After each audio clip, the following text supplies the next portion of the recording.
Yo, what's going on guys? Arekkz here. Welcome back to another video for SCARLET Nexus, and today, ahead of the game launching tomorrow, I wanted to put together a few handy beginner tips, some things you might want to know before you get started, or things that as you start progressing through the game will both make your life easier and also set you on the right path to getting that sweet gear and all the upgrades that you want. However, just before I dive into that, this is more so for those of you that live in the UK, but to celebrate the launch of the game, there's actually a couple of cool things happening. Firstly, Bandai Namco have teamed up with top graffiti artist End of the Line to produce a series of awesome SCARLET Nexus themed murals.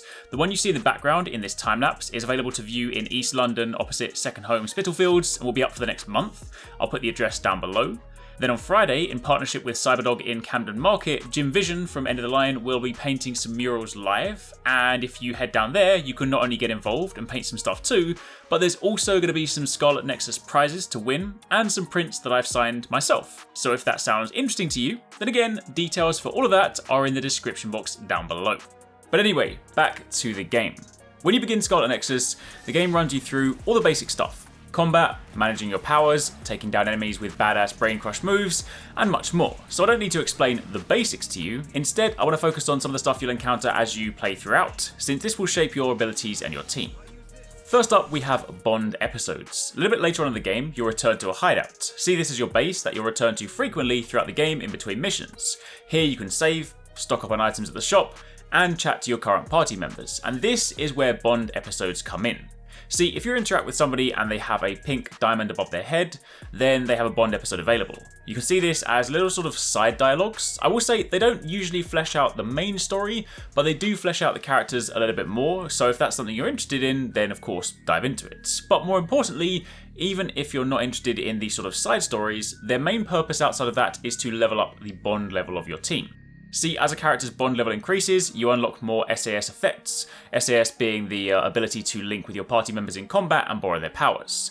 The higher your Bond level, the better the link. This not only gives you access to more powers and abilities, but they'll also back you up more, heal you, and even revive you more regularly.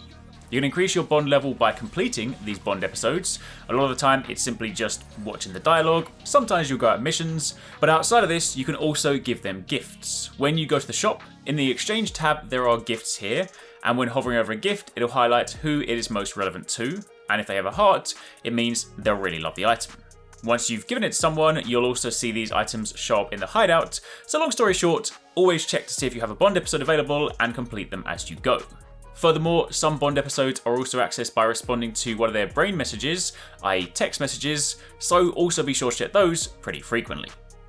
Next on the list, you want to make sure you are collecting resources as you explore the game. While SCARLET Nexus is not an open world game, there are often little side pathways you can take throughout a mission, and doing so will often lead you to some collectible items and resources.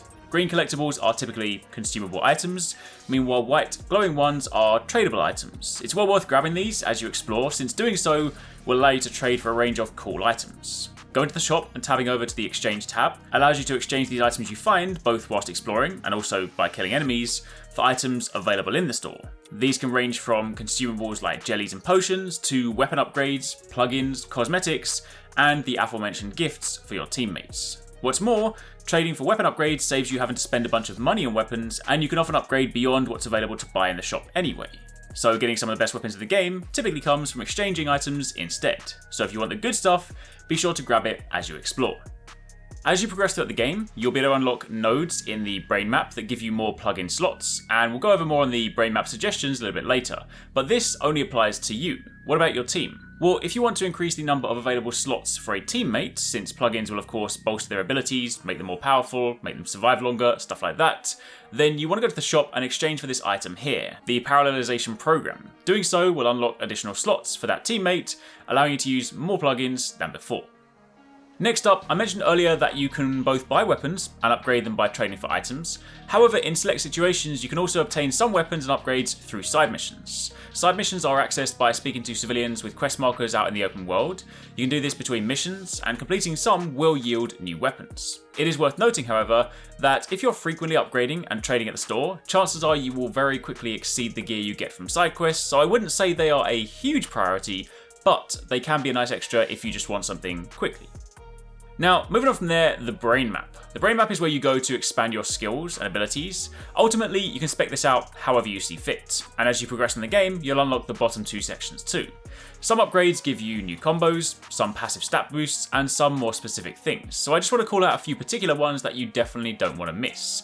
I won't mention the obvious ones like things that give you new combos because those should go without saying. Having more moves and better combos is just a given.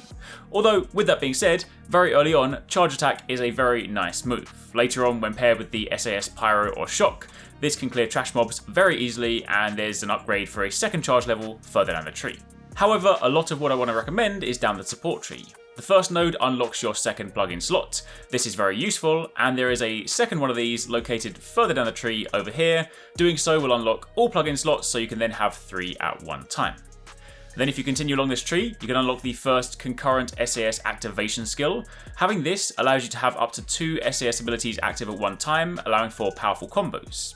Then if you unlock the second one of these, also down this tree, you can have 4 at one time, which is nuts. See, this is basically being able to activate things in tangent, stuff like fire and duplication, pyrokinesis, clairvoyance, things like that.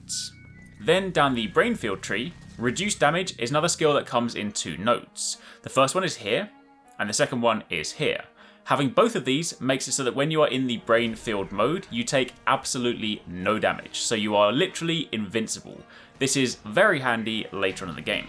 Then down the enhanced tree, the gauge boost increases your pyrokinesis bar, which just means you can throw more objects before having to wait for it to cool down, which also goes hand in hand with brain crush, so it's also mighty useful. And then finally, back in the support tree, if you find yourself using items a lot, then grabbing the shorten item usage cooldown, followed by a quick item, makes it so that you can use items without the animation, and the cooldown to use them is drastically reduced, allowing for what is effectively instant heals. Handy in a pinch. Outside of that, just grab what appeals to you and go from there. There's a lot of great options to expand your combo arsenal, so don't miss out on those, but the ones mentioned are what I consider some must-have picks. Now outside of that, one of the ways that you can enhance both yourself and your team are through plugins. We already covered how to unlock more plugins for both you and your team members, but which ones are worth your time? Well, you can spec more specifically into a chosen playstyle if there are abilities you really like, pyro, shock, etc. But honestly, from my time playing, my personal recommendations are as follows. Power Enhance is a great flat damage boost which is just going to be useful throughout the game. As you progress, you'll unlock higher tier versions ranging from Power Enhance 1 all the way up to Power Enhance 6, so upgrade these as you go. If you find yourself struggling or getting hit a lot, then the Force Field plugin is useful as this bolsters your defense quite considerably, and I found this more useful than the health increase as that tended to just give you a pretty small boost to health. Later on in the game, you'll unlock the Body Enhance Attack plugin. This is an absolute game changer as it makes it so that you don't get interrupted during attack animations, even if you're hit. So it's handy for putting in that extra damage. And while this won't be for everyone, if you bought the deluxe edition, it does come with some bonus plugins. The special bonus contract gives you a slight boost to XP and money gained, which is handy whilst leveling. And application assist for a power increase and an increase to SAS duration, which is very handy in combat. Then finally, one of the last things worth mentioning are the differences between L1 and R1 in combat. Another thing that happens as you deepen your bond with your team is you unlock combo vision. This is different to SAS attacks, where instead of linking with your teammate, you instead call them in or a vision of them for a single, often powerful attack. When you first unlock this, you'd be forgiven for missing it, since they both hide within the same interface, so knowing the difference is important. Holding down R1 and pressing your relevant input is how you activate the SAS link to borrow powers, meanwhile holding down L1 and pressing that same relevant button is for combo vision. Keep in mind, combo vision will consume 60% of the SAS gauge, so keep that in mind if you plan to also use SAS later on, they do draw from the same resource. However, outside of that, just mess around, explore some fun combos, assuming you have unlocked it in the brain map. Then again, having the ability to activate multiple SAS abilities is really awesome. Mixing the duplicate ability with psychokinesis lets you throw double objects. Mixing the duplicate ability, assuming you have a higher bond level, and something like pyro or shock gives you multiple versions of your character, allowing you to essentially double the damage output. There's a lot of fun combo permutations, so mess around with these and see what you can do. But hopefully these tips have been helpful and have given you some things to work towards. Let me know down below how you guys get on with the game if you intend to pick it up, and be sure to keep it locked for plenty more. If you want to catch more from us at Arekkz Gaming, don't forget you can catch the guys TwoSixNine and Paradise Central streaming over on Twitch weekdays, playing a variety of games. If you guys want to jump in, tune in, watch, and even join in, then make sure you check them out. The links to those are in the description box down below, and of course you can join the Discord to get involved in all of the discussions.